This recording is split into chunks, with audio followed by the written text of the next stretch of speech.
Hola a todos, soy Cinetón. El pasado lunes se cumplieron 6 meses desde que pasó el temblor del 19 de septiembre del 2017 en el centro de México. Y la gente estaba platicando sobre qué hemos hecho durante todo este tiempo, cómo ha reaccionado México ante esta situación y sobre todo han habido muchas denuncias sobre los errores que hemos cometido tanto la sociedad civil como el gobierno. Pero en realidad muy poca gente está debatiendo o platicando sobre ¿qué debemos de hacer para solventar estos errores? ¿Qué podemos aprender de estos errores para evitar cometerlos en un futuro? Así que entendiendo esto, quiero hacer este video tratando de aportar algo a este tema, tratando de aportar ideas para resolver estos errores, pero quiero hacerlo retomando la experiencia de uno de los países que mejor preparados están ante esta situación. Japón. Desde mi punto de vista, hay algunos errores que hemos cometido, pero que Japón ya les ha dado una solución, así que hablaremos de eso.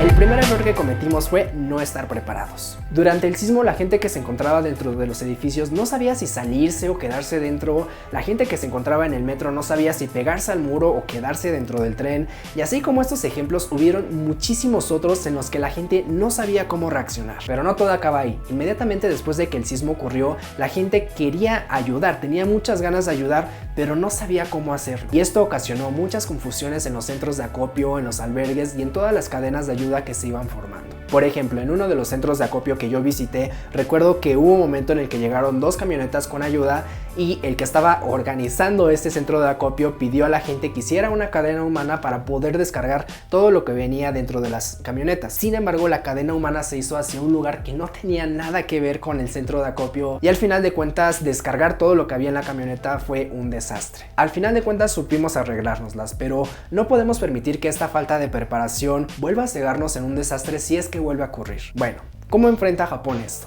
Con campañas permanentes de preparación contra desastres. Mucha gente al escuchar esto quizás crea que son simples simulacros o pláticas de preparación, pero en realidad es como una especie de campaña publicitaria permanente en todos lados donde a la gente se le enseña constantemente cómo debe reaccionar ante un sismo en un lugar en específico. Por ejemplo, en el metro de Tokio, en las pantallas que se encuentran dentro de los trenes, constantemente pasan pequeños clips de unos 30 segundos donde se le explica a la gente cómo reaccionar ante un sismo o ante un incendio en caso de que llegue a ocurrir dentro de las instalaciones del metro, y también hacen diferentes tipos de carteles que colocan alrededor de todas las estaciones. Esta campaña se combina junto con el resto de la publicidad, entonces al final de cuentas los usuarios consumen esta información constantemente y terminan por memorizarla. Entonces cuando llegan a suceder este tipo de eventos, la gente ya sabe cómo reaccionar y no tiene por qué pensar mucho en qué hacer, sino simplemente tiene que seguir las instrucciones que se le dieron anteriormente. Lo mismo sucede también en las escuelas, edificios públicos e incluso en los centros comerciales.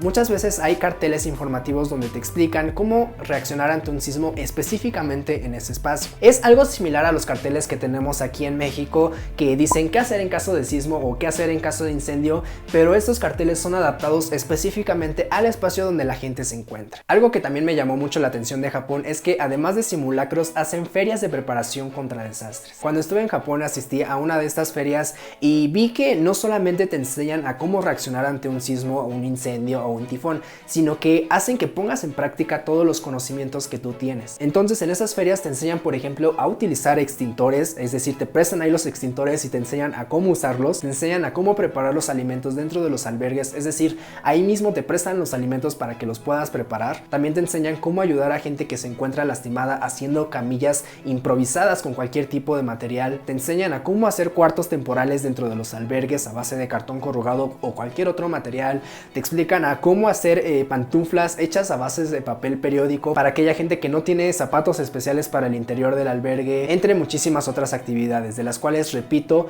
la ventaja de esas actividades es que son prácticas, o sea, no es simplemente teórico donde te explican, es que aquí se hace esto, sino que ahí mismo te ponen a hacer esas actividades para que tú sepas cómo se hace realmente. Incluso algunas veces traen un simulador de terremotos para aquellas personas que aún no experimentan un sismo de gran magnitud, entiendan cómo es realmente y cómo deben de reaccionar en el momento que llegue a suceder. Esas actividades son organizadas por los diferentes ayuntamientos que se encuentran a lo largo de Japón, pero aunque suene muy bien, lamentablemente no toda la gente llega a asistir a esas actividades. actividades. A pesar de esto, hay algo que la persona que organizó la actividad a la que yo fui dijo y que es muy cierto. Si bien no toda la gente asiste a estas actividades, las personas que ya lo hicieron ya saben cómo reaccionar ante una catástrofe, y en el caso de que llegue a suceder, estas personas son las que van a tomar el control de la situación, son las que van a empezar a organizar porque ya saben cómo hacer, y son las personas que van a explicarle a aquellas otras personas que no saben cómo hacer las cosas. Entonces, a pesar de que no toda la población asista a esas actividades de preparación, al final de cuentas sí vale la pena, porque sí hay personas que aprendieron de esto y va a tener un impacto positivo en el caso de que llegue a suceder un evento como este. Aquí quiero llegar con esto. En el sismo del 19 de septiembre mucha gente no sabía cómo organizarse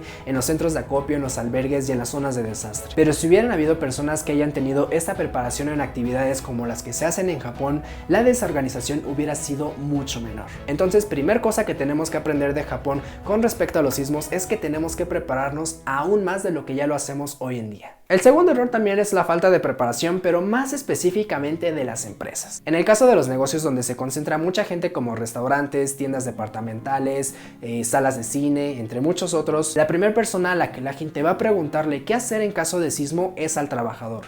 ¿Por qué? Porque la gente va a empezar a obviar que el trabajador, como ya conoce su lugar de trabajo, sabe qué hacer en estos casos, sabe dónde se encuentran las salidas de emergencia, entre muchísimas otras cosas que pueden requerirse en el momento. Y si el trabajador no tiene esta preparación, no sabe cómo reaccionar ante esta situación, entonces estos lugares terminan volviéndose una especie de caos. Eso es algo que pasó en muchísimos lugares en el temblor del 19 de septiembre. En el Japón a los trabajadores se les prepara desde el reclutamiento para explicarles cómo deben de reaccionar ante estos eventos y cómo deben de apoyar a la clientela para poderlos ayudar a evacuar o a cualquier otra situación. Esta preparación normalmente se entrega en el manual de la empresa. Por ejemplo, en el restaurante Matsuya, cuando tú entras a trabajar medio tiempo, ellos te otorgan un manual de preparación, y en ese manual te viene explicado cómo atender a los clientes, cómo debes de preparar los alimentos, entre otras cosas, pero también viene especificado cómo debes de reaccionar dentro del establecimiento en caso de que haya algún sismo o cualquier otra eventualidad. Información que los trabajadores tienen que entender muy bien para poder trabajar en estos lugares. En los videos que se llegaron a capturar del terremoto del 11 de marzo del 2011 en Japón,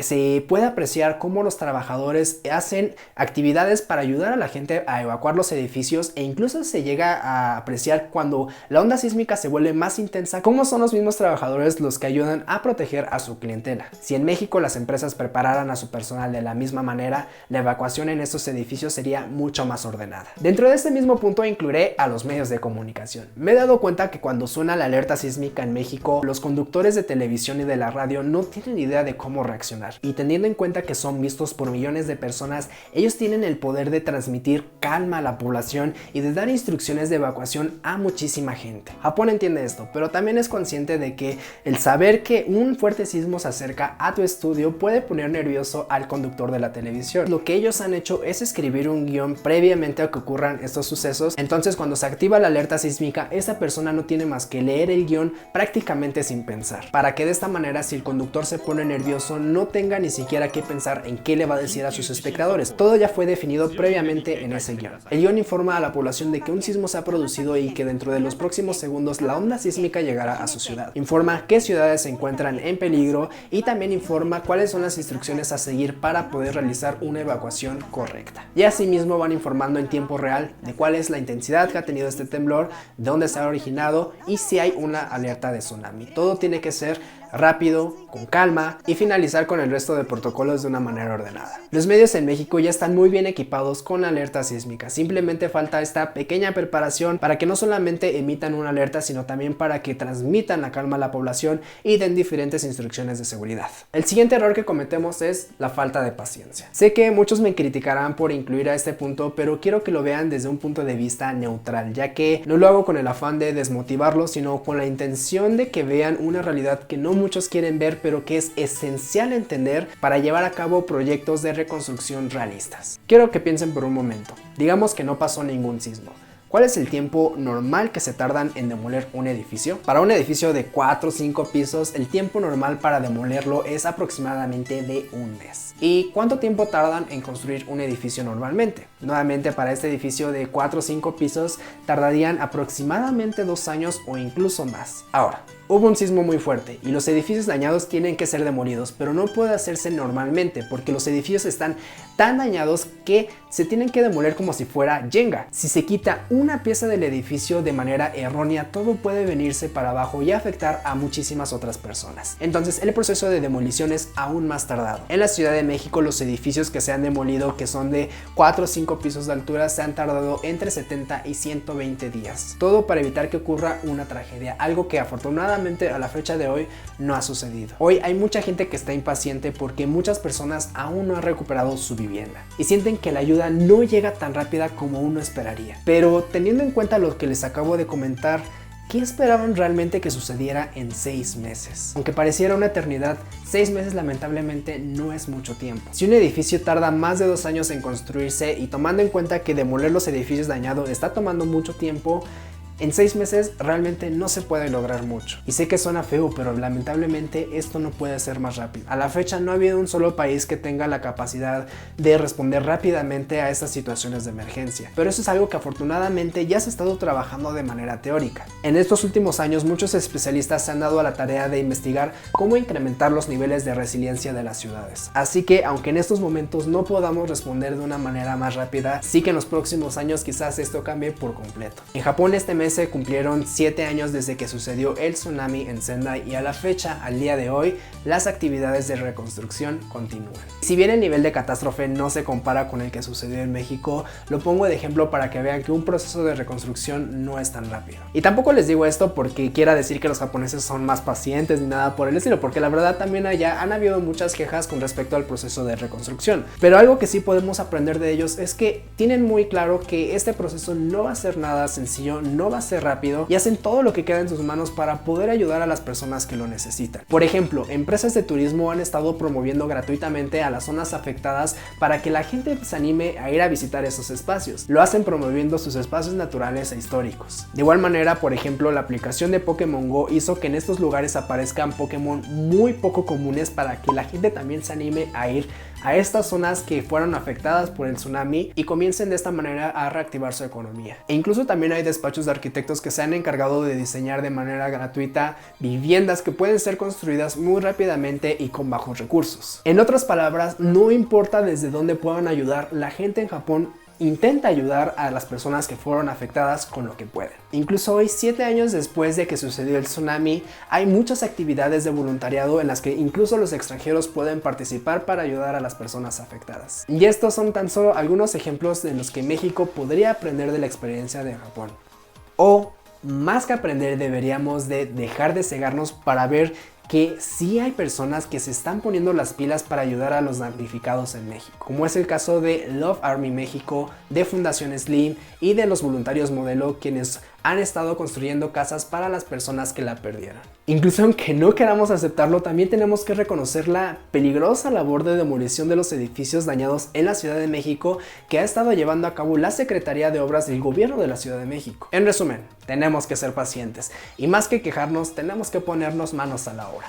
Hasta aquí el video. Repito, estas fueron algunas cosas que considero que México puede aprender de Japón con respecto a los sismos. Sin embargo, no podemos pasárnosla viendo qué es lo que hacen otros países para poder aplicarlo en nuestro país. También tenemos que hacer un proceso de autocrítica para conocer cuáles son los errores que nosotros hemos cometido y qué podemos hacer para darle solución. Si quieren agregar algo más al tema, pueden hacerlo en la sección de comentarios aquí abajito, y si quieren ver más videos como este, no duden en suscribirse al canal. Adiós.